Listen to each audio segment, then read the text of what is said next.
Now, in this video, open page number 99, we will study prominent early nationalist leaders. And first is Dadabhai Naoroji. Dadabhai Naoroji, popularly known as the Grand Old Man of India, he was born in a Parsi family in Mumbai on 4th September 1825. Later in 1854, he became the mathematics professor in the Elphinstone College of Bombay. His contributions in freedom struggle were as follows. First, India's unofficial ambassador. Dadabhai spent most of the time of his career in England. वो बहुत time पूरे career में अपना पूरा समय उन्होंने England में बिताया है and he was known as the unofficial ambassador of India. क्योंकि मैंने अभी आपको बताया इन द प्रीवियस वीडियो कि दादाभाई नारोजी पॉपुलराइज हो रहे थे इंग्लैंड में, और जो भी हमारे इंडियंस के साथ हो रहा था इंडिया में वो वहाँ पे बताते थे, इंग्लैंड में वो बताते थे. तो इस तरीके से उनको अनऑफिशियल एम्बेसडर ऑफ इंडिया बोला जाता था. इन 1866 he founded the East India Association in London to inform the British about the true state of affairs in India. He was the first Indian who had won a seat in 1892 in the British House of Commons. It was due to his efforts the British House of Commons passed a resolution, और उनकी वजह से, दादाभाई नारोजी की वजह से British house of Commons ने पास किया एक रेजोल्यूशन कि ICS एग्जामिनेशन दोनों जगह होगा, जो कि अर्ली कांग्रेसमैन की डिमांड्स थी. In the previous video we have studied कि डिमांड्स थी. It is one of the demand of early congressmen that ICS examination should be held simultaneously both in England and in India. तो ये demand अब जाके दादाभाई नारोजी ने fulfil कराया. ठीक है. Next point, position in the Congress. He was one of the founders of the Congress and was elected as the president of the Congress thrice in 1886, 1893 एंड 1906. 3 बार वो फाउंडर ऑफ द कांग्रेस. पहली बात तो वो फाउंडर ऑफ द कांग्रेस हैं, वो तो हम लोग ने प्रीवियस चैप्टर में पढ़ चुका है. एंड ही वॉज इलेक्टेड, 3 बार वो प्रेसिडेंट बने हैं कांग्रेस के. The famous resolutions on self government, boycott, swadeshi and national education pass किया है इनकी प्रेसिडेंटशिप में. His historic address read by Gopal Krishna Gokhale at the Kolkata Congress put stress on the attainment of swaraj. इन्होंने स्वराज की बात करी है. अर्ली नेशनलिस्ट ने स्वराज की बात करी है, लेकिन एजर्टिव नेशनलिस्ट ने, एक्सट्रीमिस्ट ने पूर्ण स्वराज की बात करी है. Next, drain theory. Dadabhai edited Rast Goftar and started the magazine Dharm Margdarshak. His famous drain theory, his famous book Drain Theory is contained in his book and Poverty and Un-British Rule in India. इन्होंने इनकी book का नाम है Poverty and Un-British Rule in India. ठीक है. ही explained in various ways, बहुत तरीके से इन्होंने दिखाया है, बताया है, एक्सप्लेन किया है बुक्स में कि कैसे इंडियन रिसोर्सेस ब्रिटिश कैसे ड्रेन कर रहे हैं, कैसे इंडिया का पैसा ड्रेन हो रहा है इंग्लैंड में. Okay. Like first, salaries are paid to the members to the Indian council.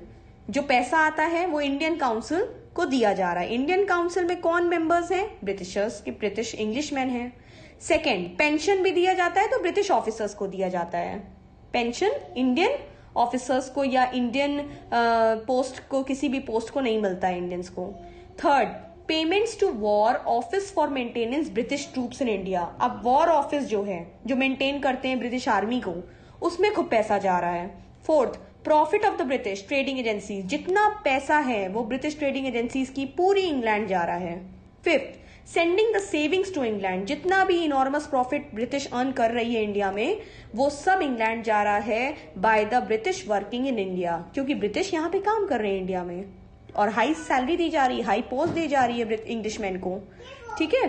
तो वो पूरा पैसा, और वो इम्पोर्ट एक्सपोर्ट का पूरा ट्रेडिंग कर रहे हैं, वो पैसा इंग्लैंड जा रहा है. इस तरीके से उन्होंने अपनी मैगजीन में, अपनी बुक में इन्होंने एक्सप्लेन किया है how British were draining the India's wealth to England.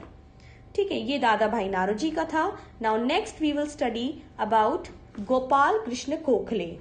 Gopal Krishna Gokhale from 1866 to 1915. He was born at Kolhapur in Maharashtra in AD 1866. He is called the political Guru of Gandhi. हाँ, गोपाल कृष्ण गोखले को पॉलिटिकल गुरु ऑफ गांधी बोला जाता था because he was like Gandhi ji. अब आप कैसे learn करोगे, I am giving you a shortcut, एक टिप देना चाहती हूं। Political Guru of Gandhi, Gandhi ji से स्टार्ट होता है। इजिली अगर आपको लर्न करना है तो गोपाल कृष्ण गोखले, गोपाल कृष्ण गोखले का भी वर्ड का लेटर, फर्स्ट लेटर जी है। तो political Guru, who was the political Guru of Gandhi, तुरंत आपको याद आ जाएगा गोपाल कृष्ण गोखले, क्योंकि गांधी का नाम, गांधी जी का नाम भी फर्स्ट नेम, फर्स्ट लेटर जी है, और गोपाल कृष्ण गोखले का भी जो फर्स्ट नेम है, फर्स्ट वर्ड है, फर्स्ट लेटर भी जी है। तो you can learn very easily. Like Gandhiji, he believed that constitutional method of agitation was the only way to secure constitutional reform. He believed in petitions and resolutions and passive resistance which had been adopted by Gandhiji. He gave full support to the Swadeshi movement.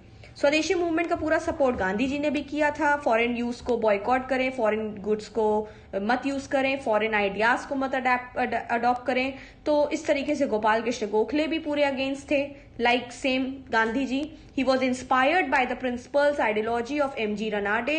He presided over the Varanasi session of the Indian National Congress in 1904।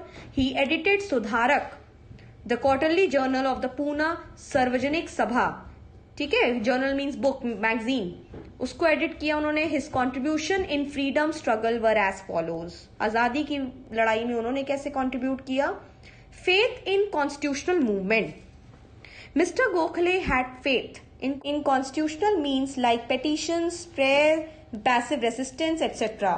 मतलब mister Gokhale को काफी विश्वास था British government पे कि petition, prayer और passive मतलब active resistance की तरह नहीं, पैसिव मतलब पीछे से बात करने से हो सकता है कि ब्रिटिश गवर्नमेंट मान जाए।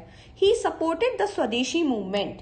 ही pleaded for reforms in the legislative councils and separation of judiciary from the executive. तो one of the demands we have studied in the demands of early Congressman in the previous video. तो Swadeshi movement, he pleaded for reforms, ठीक है, वो उन्होंने अर्जी करी, मतलब अर्ज किया, प्लीडेड किया, रिक्वेस्ट किया कि लेजिस्लेटिव काउंसिल्स में कुछ चेंजेस लाएं, इंडियंस को भी उसमें सीट्स मिले, and separation of judiciary from the executive. Economic ideas of Gokhale, he pleaded, he requested for the reduction in salt duty. ये भी एक डिमांड थी, हम लोग ने अभी प्रीवियस वीडियो में पढ़ा है demands of the early congressman में, कि उन्होंने सॉल्ट ड्यूटी को रिड्यूस कराने की बात करी है। Abolition of excise duty on cotton goods, क्योंकि कॉटन गुड्स बहुत महंगे थे। He asked for free primary education for all children. He pleaded for the reduction of land revenue for the security of the farmers. He favoured state protection to new industrial industries. He demanded better jobs for the educated middle class. जो पढ़े लिखे Indian middle class हैं उनको अच्छी job मिले, ये सारी demands Gokhale ने रखी है before the British government. Servants of Indian Society, Gokhale ने सेटअप किया ये organisation Servants of Indian Society 1905। Its members instilled in the mind of the people a deep love for their motherland. मतलब Servants of Indian Society, India Society, India के लिए servant हैं, मतलब इसमें जो लोग हैं, जो मेंबर्स हैं, उनको बहुत प्यार है अपनी मातृभूमि इंडिया के लिए। The society worked for the upliftment of the depressed class and the education of women. Foremost among the Congress leader, yes, Congress leader में सबसे आगे गोपाल कृष्ण गोखले थे। He was one of the most respected leader of the Congress. Gokhale was elected as the president of the Congress in 1905। He condemned the British act of partition of Bengal. जब British का एक दूसरा act, अभी policy of divide and rule के बाद partition of Bengal start होता है, उसमें उन्होंने मेजर रोल प्ले किया है इन passing of Morley Minto reforms. He had moderate views and had full faith in British liberalism. He urged that the objective of Congress was the attainment of a form of government similar to the existed in the self-governing colonies of the British Empire. इन्होंने urge किया है, मतलब urged means pray करना, मतलब कि request करना।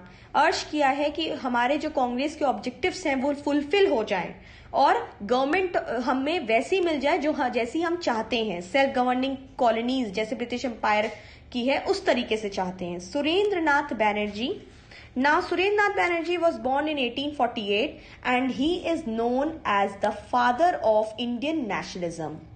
He successfully passed the ICS examination in 1869 and was appointed as the assistant magistrate of Sylhet. But in 1873 he was dismissed from the service. उनको निकाल दिया गया, ठीक है। वो असिस्टेंट मैजिस्ट्रेट बने थे सिलहट में। He is often called the Indian Burke, Indian Burke like Edmund Burke. He was a good orator, बहुत अच्छा बोलते थे, जिससे ऑडियंस उनको सुनने में मजबूर हो जाती थी। His contributions in freedom struggle were as follows. First, he was the founder of Indian association in 1876. In order to start agitation for the introduction of a number of political reforms in India, Surendranath protested. सबसे पहले उन्होंने maximum age limit civil service examination की हटवाने की बात करी from 21 to 19. Reduction करवाने की बात करी, उसके अगेंस्ट थे। मतलब कि जो ब्रिटिश गवर्नमेंट ने 21 से 19 करा दिया था वो उनके अगेंस्ट थे, क्योंकि ब्रिटिश गवर्नमेंट की ये चाल थी कि अगर बच्चे छोटे रहेंगे, बच्चों को टाइम नहीं मिलेगा प्रिपेयर करने के लिए, और इस तरीके से वो सिविल सर्विस एग्जामिनेशन पास कर ही नहीं पाएंगे। तो Surendranath Banerjee was the against in this against the reduction of maximum age limit जो 21 से 19 हो गई थी। वो चाहते थे कि वापस 19 से 21 कर दी जाए। He criticized the Arms Act and the Vernacular Press Act. You can see the picture of Surendranath Banerjee. Here it is on page number 101. Now turn the page. Political career of Surendranath Banerjee. Surendranath was elected to the Kolkata Corporation in 1876. ठीक है। He was elected to the Bengal Legislative Council in 1894, in 1896 and 1900. 3 bar. He convinced the Indian National Conference in 1883. When the Indian National Congress was formed in 1885, तब उन्होंने Indian National Congress के साथ merged किया। He presided over the Congress for 2 times in 1895 and 1902.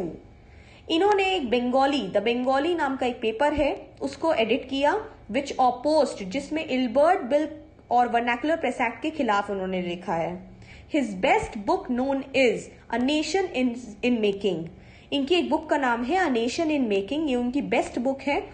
A Nation in Making में उन्होंने as this line suggest कि nation जो बनते हुए, जो अपनी इन्होंने पूरी कहानी लिखी होगी कि क्या क्या हो रहा है और कैसे एक इंडिपेंडेंट नेशन आगे चल के बनेगा, उसी बारे में लिखा है। His role in anti-partition agitation. Anti-partition means partition of Bengal. जो पार्टीशन ऑफ बंगाल ये पॉलिसी आई थी बाय द ब्रिटिश गवर्नमेंट, अभी हम नेक्स्ट फ्यू चैप्टर्स में पढ़ेंगे। तो इसके खिलाफ सुरेंद्रनाथ ने प्रेफर किया to follow the constitutional methods. He supported the स्वदेशी मूवमेंट एंड वेहेमेंटली, मतलब दिल खोल के उन्होंने प्रोटेस्ट किया against the partition of Bengal, कि बंगाल का पार्टीशन नहीं होना चाहिए, जो ईस्ट बंगाल और वेस्ट बंगाल का नहीं होना चाहिए। He visited different parts of Bengal and urged मतलब requested people to boycott foreign goods. बाहर के फॉरेन गुड्स को यूज ना करें, पार्टीशन ऑफ बंगाल के डिफरेंट पार्ट्स ना हो, और वो बंगाल के डिफरेंट पार्ट्स में जाके लोगों को समझाने का काम किए हैं। ठीक है। Then to conclude we can sum up. अब मतलब कंक्लूजन ये निकलता है कि मेन फीचर्स जो थे इस अर्ली कांग्रेसमैन के टाइम का, सबसे पहला है कि सारे कांग्रेसमैन, चाहे वो दादा भाई नारोजी हों, गोपाल कृष्ण गोखले हों, सुरेंद्रनाथ बैनर्जी हों, इन तीनों ने moderate methods of constitutional agitation follow किया है। कहीं भी वायलेंस नहीं है। They preferred 3 P's। Underline this line. What is 3 P's? ये 3 P's क्या है? Prayer, please and petition. 3 P's इन्होंने फॉलो किया है। प्रेयर करना, प्लीज करना, पेटिशन फाइल करना। Secondly, all these leaders had ट्रेमेंडस faith in. हम लोगों को मतलब अब कंक्लूजन में यही दिखता है कि सारे कांग्रेसमैन को काफी अच्छे से ब्रिटिश लोग के ऊपर विश्वास है कि ब्रिटिश हमारे साथ इंसाफ करेगी। Thirdly, the early Congressmen asked for the various types of reforms within the framework of British rule. Within the rule of British rule, इनको काफी changes चाहिए। Fourthly, हमने ये देखा कि ये इंग्लैंड में जाके गाइडेंस एंड सपोर्ट चाह रहे हैं. However, they lack mass support. लेकिन अधिकतर लोग इनको सपोर्ट नहीं करते हैं. And they were the persons who made people aware of their common. लेकिन हाँ, इन्होंने कुछ लोगों को नेशनहुड के बारे में, नेशनलिज्म के बारे में, अपने फायदे के बारे में, कॉमन बॉन्ड्स के बारे में, यूनिटी के बारे में पीपल को अवेयर किया. According to Bipin Chandra, an eminent historian, the early congressmen succeeded in creating a wide national awakening. मतलब अकॉर्डिंग टू बिपिन चंद्र का कहना है कि अर्ली कांग्रेसमैन काफी हद तक इन्होंने वाइड नेशनल अवेकिंग मतलब कि पैट्रियोटिज्म फीलिंग अराउज करी है among the Indian people. Finally the early nationalist by highlighting the economic drain exposed the exploitive nature of the British rule. Yes, early nationalists जैसे दादा भाई नारोजी, इन्होंने अपनी बुक इकोनॉमिक ड्रेन, इसमें काफी अच्छे से ब्रिटिश रूल के एक्चुअल नेचर, जो एक्सप्लॉइटिव नेचर है, जो इतना गलत फायदा उठा रही है, वो अपनी बुक में काफी अच्छे से एक्सपोज किया है. Hence we should not undermine the contributions of the early nationalists in the national movement of India. Means हम लोगों को नजरअंदाज नहीं करना चाहिए जो अर्ली नेशनलिस्ट ने इस नेशनल मूवमेंट ऑफ इंडिया में जो भी अपना योगदान कंट्रीब्यूशन किया है. उन्होंने काफी हद तक नेशनल अवेकनिंग अराउज करी है among the people of India. काफी हद तक बहुत काम किया है. We should not undermine. Okay, now in the next video I will discuss all the question answers. Thank you.